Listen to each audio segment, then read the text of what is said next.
pigs and bans. We'll have more troll bans and finally get through this game. Let's go. I am looking forward to it, especially because a Lulu mid is very interesting. This is going to be fun. I'm really interested where they're going to go with what. Lemon Nation actually picking up an I'm exhaust sorry, on that is Lulu. a support. I was going to say, that is a support Lulu, Yep, so... sure is. And What was... in the jungle Wukong, and they had Hecarim as their final pick. Hecarim top. Okay. Which is, we had watched in the Green League before. We actually saw I want to say it was the Sentinels that played a Hecarim in the top lane.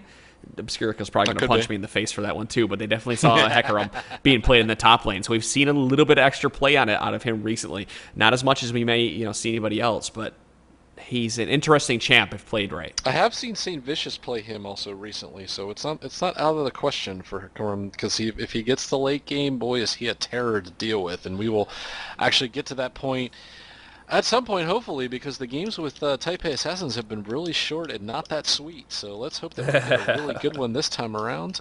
I want to talk about a little bit about the lane setup here, as we have a Protect the Kog'Maw bot lane with Janna going with Kog'Maw, Bebe playing Kog'Maw, against a Lulu Vayne, which I kind of expect Lulu. Both Lulu and Janna are pokers, and it's going to be interesting to see if they actually play sort of a passive or a go against them, because every North American team we've seen so far has been going balls deep against Taipei Assassins every single start of the game. So let's see how who's aggressive and who's not. Hecarim is usually somebody you wait for to get to a better spot. Right. Wukong in jungle is not that common, so let's see. We got some interesting things to go with on this game. Interesting choices here. I want to see how this Hecarim top lane goes against Shen. I really feel like Shen. We saw Singed being played against Shen last time. Shen was forced by Singed to farm under the tower, and that allowed Singed to roam quite a bit. Now Hecarim isn't going to be able to push quite as quickly as a Singed would, but he'll be able to push against this Shen. Now, depending on how the top lane is going to go, we'll see that either if Suzuki will roam with Hecarim, or if he'll sit up there the entire time and try to keep Shen out of everyone's hair. Of course, Shen has the global ultimate once he gets to 6, but Shen is not taking teleport to make it back to top lane right away. And let's also say that the combination of a Mumu Morgana is a nasty, nasty combination.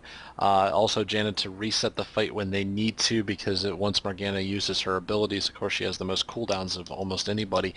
But it's one of those setups where if they can put somebody in place and then let Kog'Maw and Morgana just mow through them, that's going to be a pretty nasty combo. On the other side, Orianna is one of the best pokers out there, also to go along with Lulu, so we're going to have some good poke coming out. Vayne is going to have the mobility. She might be able to get away from any kind of... 9 on Vayne is going to have to get some great positioning in this game, because there's going to be lots of ways to get stuck, whether it's a Shen taunt or an Amumu Amumu bandage toss or an Amumu ultimate. So or a Morgana binding. There's plenty of CC on Taipei Assassins this game. Plenty of CC on the opposite team as well. Hecarim has his ultimate, which fears you once he gets to the end of it, and of course Wukong. That's the name of that champ. Wukong coming out of there, popping his ultimate, pops everybody up. You have Vayne coming out of there as well, being able to push anybody in the wall with her Condemn. Orianna with her ultimate, bringing everybody inside into the ball. And of course, Lulu's able to disperse people out of the way, much like a Janna does when she puts her ultimate, giving extra life. Orb's team is not one to be reckoned with. It is not to be reckoned with, and I'm looking very much forward to this, because Wukong is you don't see it very often out of jungle, so I'm curious to see how it plays out in this particular comp for Orbits. It's a Orbit Gaming. I apologize. I should say their full name in this case.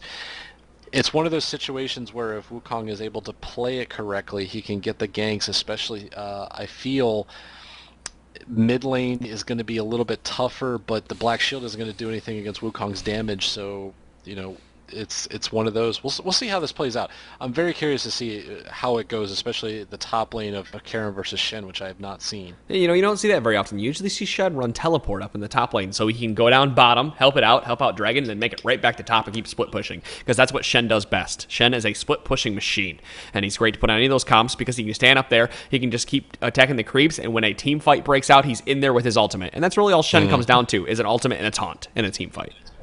Yep, that's what it comes down to. And as we start this game, let's get this thing loaded and going. That's right, guys. We're back on the bumper right now. I'm gonna go ahead and let my co-host over here do some talking. I was gonna say, let me just mention again, Arcade.com. Thank you very much for letting us have this great tournament. This is some of the best that we could possibly ask for as far as League of Legends teams to really apply. This is the first time we've seen Taipei Assassins in a tournament like this. I'm just so glad that they've come to join us for this tournament.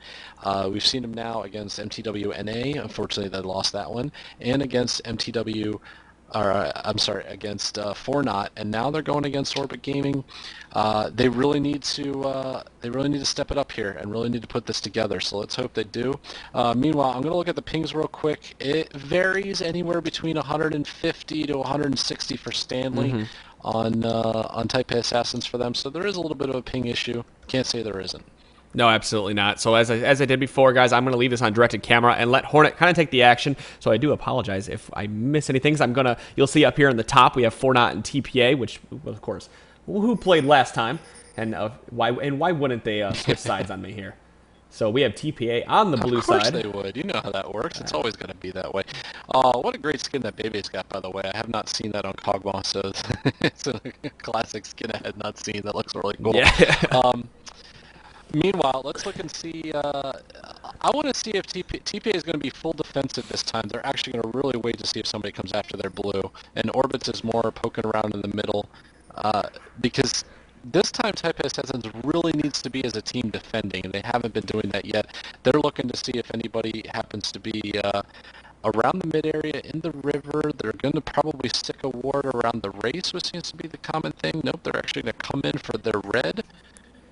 No, they are going to stick that ward in, which has been commonplace recently. To watch the Wraith ward, to watch it in that particular bush, I'm not surprised.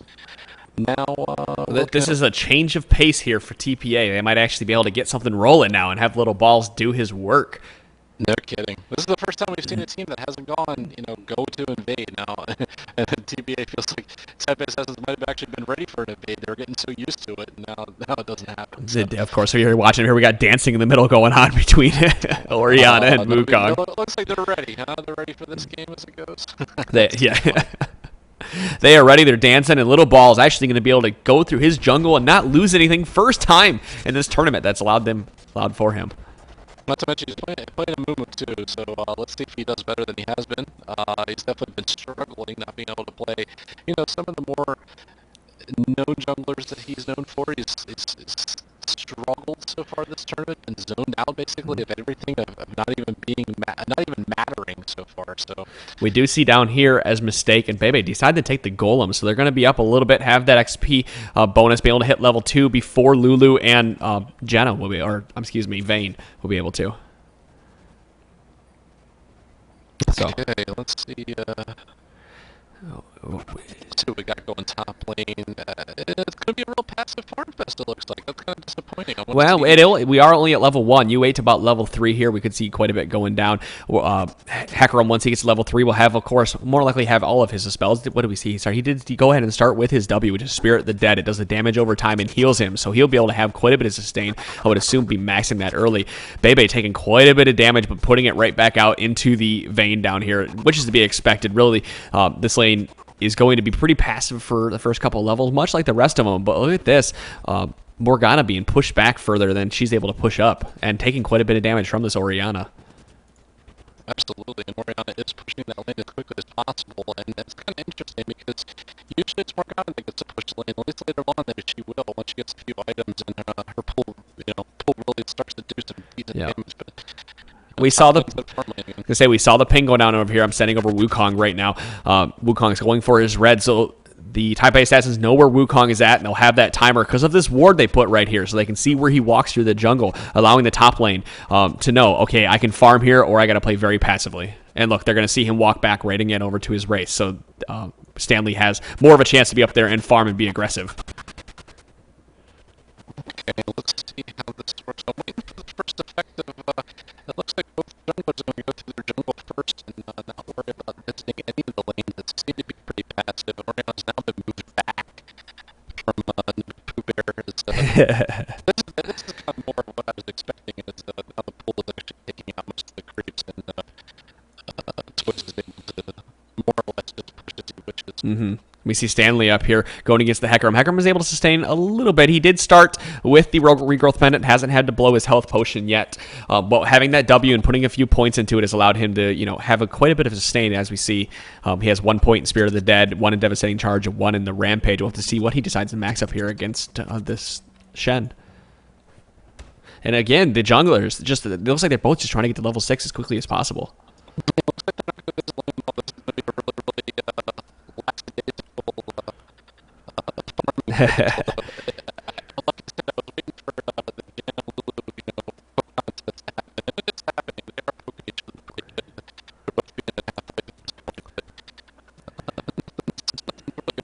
Oh, right here's Little Balls. That's right, Little Balls with both of his buffs standing in the middle of the lane. They're going to see if their Trant get a good gank on Orianna. However, Orianna is sitting on the other side of the lane and not walking toward the brush at all, where is one of the best places for you to sit is right there in the middle of the lane because, you have the shortest distance between both points.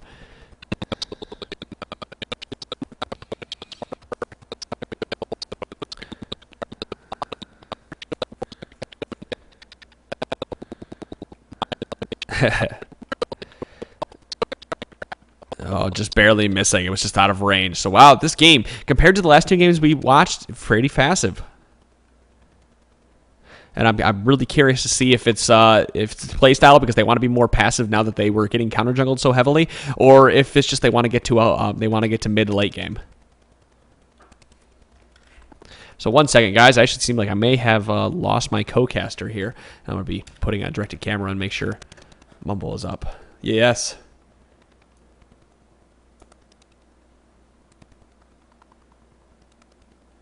Okay, we're back here. Hornet, you back here?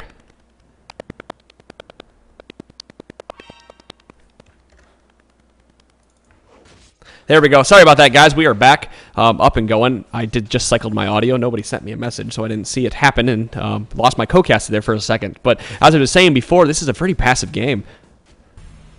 Yeah, we kind of expected this, to be honest with you. We're looking to see if there's going to be there's poking and prodding, but only a few visits from ganks, and Wukong is still farming like crazy. He's actually looking for more farm at this point. He's actually not looking to gank yet. That doesn't seem like anybody kind of needs the ganks. We see down here Kog'Maw with 37 CS. Actually, Vayne up on him on CS at 42, and Vayne's been doing a fantastic job of poking back, even though she's been taking quite a bit of an abuse. Now Kog'Maw level 5. That's about when we'll see Kog'Maw start getting aggressive because he's put a couple points in his W. Hecarim up here pushing Shen back. He's put 3 points so far into that W of his, which does the AoE damage and heals him. So now his first back look, he got 2 gold per 10 items against the Shen.